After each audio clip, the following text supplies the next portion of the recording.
right, I'm calling it. It's official. Yes, Pixar has had some flops, but in regards to the Toy Story movies, I think it's time to stop doubting the Toy Story sequels. When Toy Story 3 came out, everyone was like, Toy Story 2 was perfect. How are you gonna follow that up? And then Toy Story 4 came out. Everyone's like, Toy Story 3 was perfect. It was the perfect ending. What are you doing making more? And then everyone was silent when the movie came out because most people liked it. And then now Toy Story 5, I've heard the same exact things, and even myself included, and I'm done. And I think everyone should be done. Let's just assume that Toy Story sequels are gonna be at least good. So Toy Story 5 takes place around 3 years after Toy Story 4, and Andy's former toys, minus Woody, are still happily being played with by their kid, Bonnie. There's one problem though. They've noticed Bonnie is struggling to make friends, and the common denominator is she plays with toys while every other kid seems to be playing with electronic devices. Her parents catch on to this and order her a popular tablet called LilyPad, which begins to take all her attention. Jessie and the gang are worried that the relevance and popularity of toys are quickly going away, and she calls on Woody to help in any way he can. Is it the inevitable extinction event of toys, or is there anything that can be done to help Bonnie get back to playing and forge some much needed friendships? Hey, howdy, hey, I'm the guy with no name. Thanks for stopping by the channel. Just wanted to say real quick that if you enjoy this video, show your support by liking and subscribing. I'm trying to get to 500 subscribers and would appreciate any help you can give me. Toy Story 5 was co-written and directed by Andrew Stanton, who also was the co-writer for the first 4 Toy Story films, as well as directed other Pixar classics such as Finding Nemo, WALL-E, and Finding Dory. Not to mention, he was the co-director of The Bug's Life. The film sees Joan Cusack reprising her role as Jessie, Tom Hanks reprising his role as Woody, Tim Allen reprising the role of Buzz Lightyear, Greta Lee as LilyPad or Lily, Conan O'Brien as an older electronic device known as Smarty Pants, and Scarlet Spears as Bonnie. So I've really grown up with the Toy Story movies. I was born in the 90s, so Toy Story, the first one, was one of the first movies I remember watching as a kid. I watched all the sequels in theaters. I do think that it was a smart idea to age Andy with the audience who would have been around Andy's age or a little younger when Toy Story 1 came out. And so it was kind of cool that, and maybe not so cool for my parents who were crying in the theater, probably just that much more, but for Toy Story 3, when he was going off to college, I was getting close to going off to college as well. And then now with Bonnie being in Toy Story 4 and 5, I have 2 daughters of my own, so I kind of connect to her on that level, and I'm sure a lot of people my age who saw the first one have kids of their own, and so it just means that much more. And so yeah, when I was going into Toy Story 5, I was a little bit nervous. I was a little bit worried that they were just trying to milk the franchise for all it's worth, but at the same time, I had that nostalgia and the hope that it would be good. That being said, I'll stop beating around the bush and say that I did enjoy Toy Story 5 quite a bit, and so did my family, and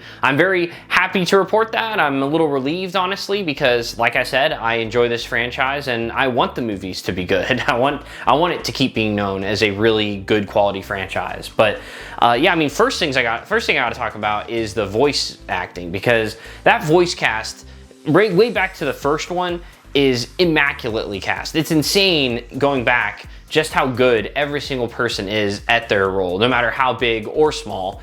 And I love that that voice cast has continued on movie after movie through these decades. And yeah, once again, it's great here. The new additions also fit in well, like a glove, honestly. The animation also is incredible. It's definitely the best all these characters have ever looked. And yeah, I mean, I'm not even a big fan of 3D. I don't hate it like most people do, but this movie might be a great one to see in 3D, because even seeing it in a non-3D, it still looked like there were some scenes where I'm like, man, the Woody and Buzz look real. Like, they really do look real. They don't look animated at all. So might be a really awesome experience, who knows? But I think one of the great things Toy Story has done, Toy Story 5 in particular, is gone from the first one, which was the first feature-length CGI animated film of all time, up until 2026. And obviously, given that time period, they've had to adjust the animation accordingly. And there are some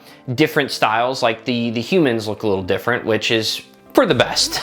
I think we can all agree. But it doesn't look just so different that it's kind of like, it's just not like a shock to your system. And I unfortunately have to contrast that with Shrek 5, which I love the Shrek franchise. Puss in Boots: The Last Wish was insane how good it was. It had no right being that good.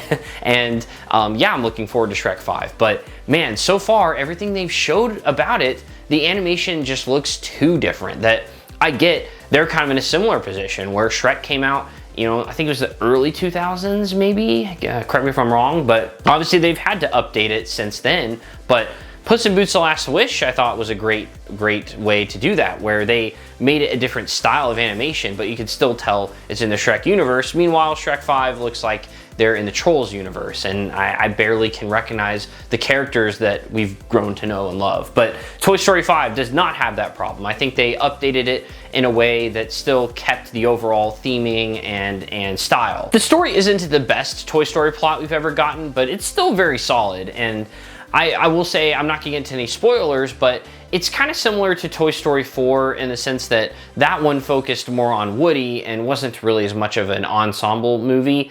This one, I think, does a better job of, yes, it focuses this time on Jessie, but there's still things for the other toys to do. It's more of an ensemble than Toy Story 4, which was great to me. And then also, like I said, they do a great job of now Bonnie is 8 because it's been about 3 years or so in between the movies, and she's dealing with 8-year-old stuff, you know, trying to make friends, stuff like that, which, by the way, I'm not looking forward to that part of my daughter's lives, either of them. It's never fun having to comfort them about stuff like that, but yeah, I remember how it was being a kid myself.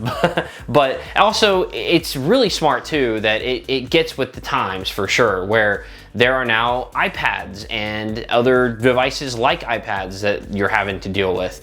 And my kids are gonna go through the same thing where they already have friends who have their iPads, and my iPad that I used to have is basically hers now, but it's very, very, very limited.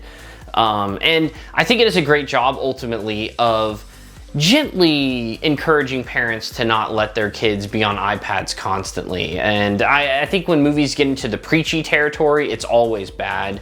Even when I agree with it, I'm like, it's getting too preachy. And this movie, they deal with that. They deal with, you know, human interaction, looking at people versus looking at a screen next to a person looking at their screen. And they also talk about how there's positives with technology and negatives. So I think overall, they handled it very well. I was kind of curious how they were going to handle it, and if they were going to be either too soft or too preachy. Oh, I almost forgot though. There is one thing that the movie was too soft on, and I'll be as vague as possible, but these kids were not very nice to Bonnie. I'll just leave it at that. And the overall message is they just weren't the right friends for her, and she needs to find the right friends for her. And I'm gonna say no, I totally disagree. The problem isn't they weren't incompatible. The problem was those girls were jerks. They were jerks. Andrew Stanton did an amazing job directing and co-writing this movie. I guess I'm just ignorant. I'd heard the name Andrew Stanton before, but I had no idea just how much he had done and been involved with until I looked into it. And wow, I mean, once I knew that Andrew Stanton was directing Toy Story 5, I would have been a lot more confident had I known exactly who he was. But yeah, he does great here. Any other thing he directs, I'm going to be going into with the full confidence it's going to at least be good. And Randy Newman scores the film again, and I love Randy Newman. I will say, I kind of miss him singing. Maybe he's getting older, so it's hard for him to do, but it would have been nice to have maybe this is a spoiler, but we don't get any renditions during the movie that I can recall of You've Got a Friend in Me. That would have been nice to hear again. I would recommend Toy Story 5 to just about anyone. I think the only person I wouldn't recommend it to is someone who has seen the other movies and doesn't like them. But for any normal people with good taste, I would say definitely go see this. Whether you have a family and you take your kids, It's gonna be a fun movie. Everyone should enjoy it. If you're single, go see it by yourself. If you have a date, take your date with you. It's a fun date movie. If you're married, go take your spouse. If you're older and your kids have moved out or something, go see it. Heck, invite them to see it with you. I mean, it's really for all types of people, anyone who likes the movies, and no matter what age, no matter what situation, I think you'll like it. I will say it does assume you've seen the other movies. It doesn't really catch anyone up who hasn't seen the other movies, so if it's your first Toy Story, I wouldn't recommend it. I would recommend, if you have the time, rewatching the movies beforehand. We actually did that as a family, and I'm really glad we did, because it really refreshed my oldest's memories of the movies. She had seen them before, but it had been a little bit, and I feel like it enhanced our enjoyment quite a bit. But now on to the ranking, which is going to be tough because I feel like it just almost gets to magnificent. It's almost an amazing, amazing movie. I enjoyed it quite a bit, but I think I gotta say that it ultimately is a great movie that has some serious true grit.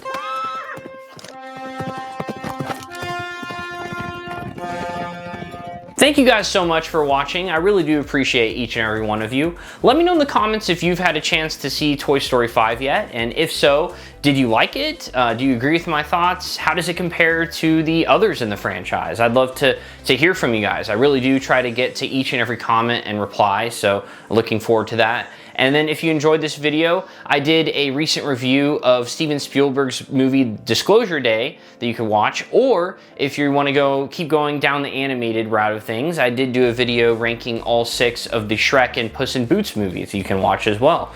I appreciate you guys. This is the guy with no name, signing off.